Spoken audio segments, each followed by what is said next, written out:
আসসালামু আলাইকুম প্রিয় দর্শক। আল্লাহ সর্বাবস্থায় আমাদের সবার মঙ্গল করুন। সেই দোয়া এবং শুভকামনা সবসময়ের মতো। তো আমি গল্পটা বলি ৯ বছর আগে এবং আপনাদের দুজনকে অ্যাড্রেস করছি। আমি একটু পরিচয় করিয়ে দেই শুরুতেই। মিতুল। মিতুলের পুরো নামটা একটু বলতে হবে। আমার নাম ডাক্তার তানিয়া রহমান মিতুল। আমি এমনিতে গাইনোকোলজিস্টের সাথে আমি হেলথ এর প্রোগ্রামগুলো হোস্টিং করি। রাইট। স্যার আপনার পরিচয়টা একটু দিবেন ১ম এ। আমি প্রফেসর রাশেদ মাহমুদ খান। আমি x head of dermatology Dhaka medical college. মাশাআল্লাহ। সো ২ জন প্রোফাউন্ড ডক্টর এখানে আছেন। আর মিতুলের সঙ্গে আমার পরিচয় হয় হচ্ছে নেক্সাস টেলিভিশনে। উনি নেক্সাস টেলিভিশন সম্ভবত কোনো একটা আমি অনুষ্ঠানে গেস্ট হিসেবে গিয়েছিলাম ওখানে। ওকে। এবং আমাদের পরিচয় হয় মেকআপ রুমে এবং তখন আমি উনাকে বলি, "আপনি আমাকে একজন হেয়ার স্পেশালিস্টের সন্ধান দিতে পারেন কিনা?" এরপরে মিতুলের সাথে আমার প্রায় ১ মাসের মতো যোগাযোগ এবং তারপরে স্যারকে নিয়ে আজকে আমরা এই স্টুডিওতে। তো আমি স্যার গল্পটা বলি, আপনাদের দুজনকেই বলি। তো হঠাৎ করে YouTube এ আমি ঢুকেছি এবং ঢোকার পরে আমি হেয়ার গ্রোথ নিয়ে বা কোনো একটা কিছু নিয়ে সার্চ দিয়েছি। সেই সময় আমি একটা মেডিসিনের সন্ধান পাই এবং সেটার উপরে আমি প্রচুর ভ্লগিং দেখি। বিশেষ করে ইন্ডিয়ান ইউটিউবারদের।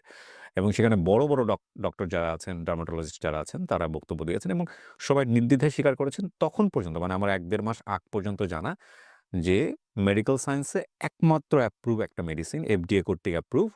এর বাইরে আর কোনো মেডিসিন আমি পাইনি আরকি YouTube এ ভ্লগিং এ। তো এবং এটার কোনো সাইড ইফেক্ট ও নাই এবং এটা ইউজ করা যেতে পারে। তো আমি এটা দেওয়া শুরু করলাম। আলহামদুলিল্লাহ আ I can মানে আমি আপনার সঙ্গে পিকচারটা শেয়ার করতে পারি তাহলে আপনি বুঝতে পারবেন। আপনি নিশ্চয়ই দেখেননি। এবং হঠাৎ করে আমি একদিন রাত মানে বিকেলবেলা বসে আমার মনে হলো যে একটু তুলে দেখি তো ছবিটা। কারণ সবসময় ছবি রাখতাম। এবং তারপরে যেটা হলো ছবি দেখার পরে আমি নিজেই খুব অবাক হয়ে গেছি যে অ্যা এইটা আসলেই সম্ভব কিনা। তো এরপরে আমি ছবিটা শেয়ার করি Facebook এ। শেয়ার করার পরে যা হওয়ার তাই হয়েছে। আ প্রচুর লোকজন এর মধ্যে অনেকে আছে যাদের নাকি বিয়েও হচ্ছে না এই চুলের কারণে। এবং তারা আমাকে নক দিয়েছেন এবং নক দেওয়ার পরে তারা জানতে চান যে কি। তখন আমার কাছে মনে হলো যে আমি যদি এই ঘটনাটা সরাসরি শেয়ার করি, ওষুধের কথাটা যদি বলে দেই মেডিসিনের কথাটা, সেটা নিয়ে অনেক ডার্মাটোলজিস্ট আছেন যারা হয়তোবা বিরূপ প্রতিক্রিয়া দেখাতে পারেন। তো তারপরে আমার মিতুলের সঙ্গে যোগাযোগ। স্যার আপনি এই ছবিটা একটু দেখেন। আগে আর পরে। দিস এটস আমি দেখেছি। So this is the thing. এটা আমি আপনাদের হয়তোবা থাম্বনেইলে দিয়েও দিয়েছি।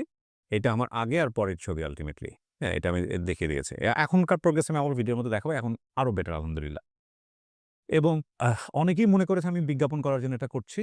সো আমি বিজ্ঞাপন করার জন্য করছি না। আমি মেডিসিনের অরিজিনাল নামটাই বলে দিব। বাট বিভিন্ন কোম্পানির আছে এটা। আপনারা চাইলে আপনাদের মতো করে কালেক্ট করে নিবেন।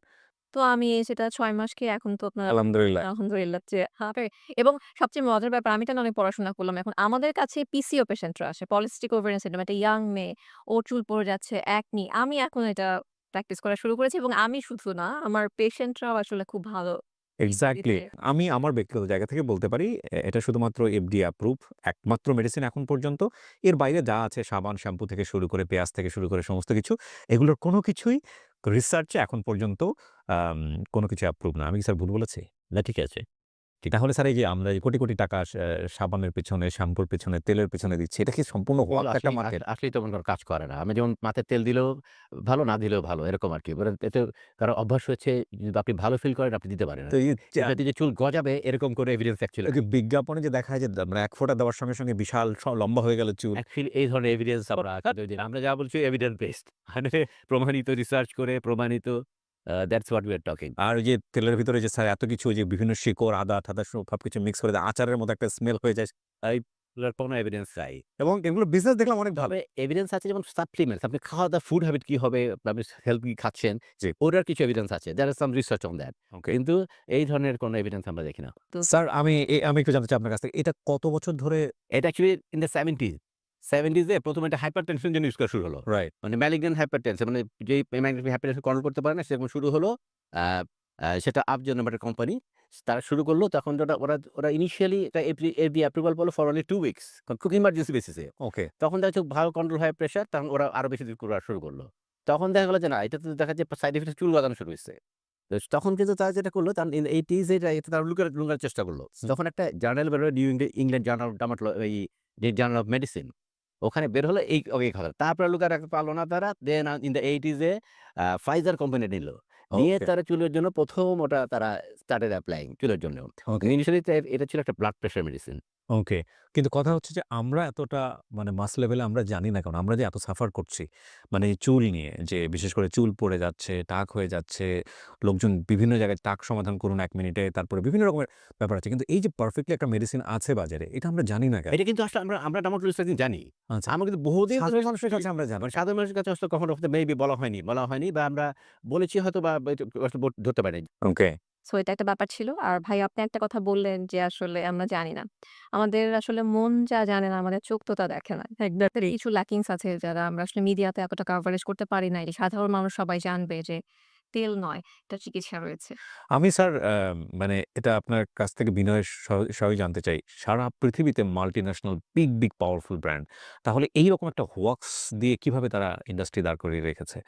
এই শ্যাম্পু ইউজ করুন, এই শ্যাম্পু ইউজ করলে চুল বাড়বে। এই শ্যাম্পু ইউজ করুন, এই শ্যাম্পু ইউজ করলে চুল পড়া কমবে। মানে আপনাদের মেডিকেল অ্যাসোসিয়েশন এর জায়গাগুলো থেকে এগুলোর প্রতিবাদ আসে না কেন? অ্যাকচুয়ালি এই কসমেটিক্যালস যারা এদের আসলে এই বাধা ধরা নাই।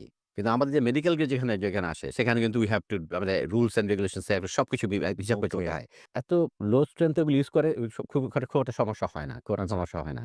কিন্তু আমাদের যেমন একটা জিনিস ওরা 2% এর জিনিস দিয়ে ওরা বলছে এটা বিশাল কাজ করে। এটা ব্রনের ট্রিটমেন্ট। কিন্তু আমরা হয়তো 10% ইউজ করছি। ওকে। হ্যাঁ?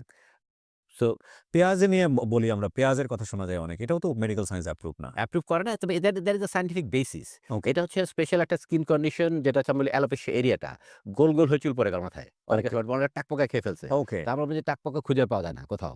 তো আমরা বলি যে আসলে এখানে টাকপোকার কোনো অস্তিত্ব নাই।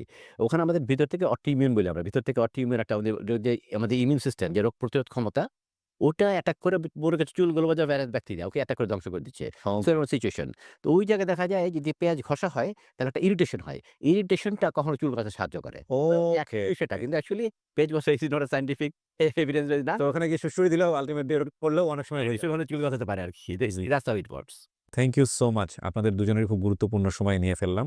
তবে এটা একটা বিশাল কাজ হলো আমি মনে করি। কারণ বাংলাদেশের মানুষ এই ভিডিওটা দেখবেন এবং একটা বিস্তর ধারণা পাবেন মিনক্সিডিল নিয়ে। স্যার কত বছর ধরে আছেন এই প্রফেশনে? আমি ফ্রম অ্যাকচুয়ালি আমি 93 থেকে become a specialist until practice করে যাচ্ছেন। এখন আপনার নিজের প্রতিষ্ঠানে? হ্যাঁ। ওহ বিউটিফুল। মিতুল কত 2011 তে ইন্টার্নশিপ পর থেকে তো নরমাল এমবিবিএস ছিলাম। তারপর তো পিসিএস করলাম। তারপর এফসিপিএস করেছি 2022 এ। ওকে সো আপনি এখন বাংলাদেশের গাইনোকোলজিস্ট এখনো। Okay beautiful. আর এমনিতে আমি তো এই যে স্বাস্থ্য অধিদপ্তরে কাজ করি। আমি তো হেলথ এর একজন মানে BCS cadre. Right noble profession নিঃসন্দেহে। অনেক ভালো থাকবেন। আপনাদের দুজনের শুভকামনা থাকছে। অনেক ধন্যবাদ। ধন্যবাদ।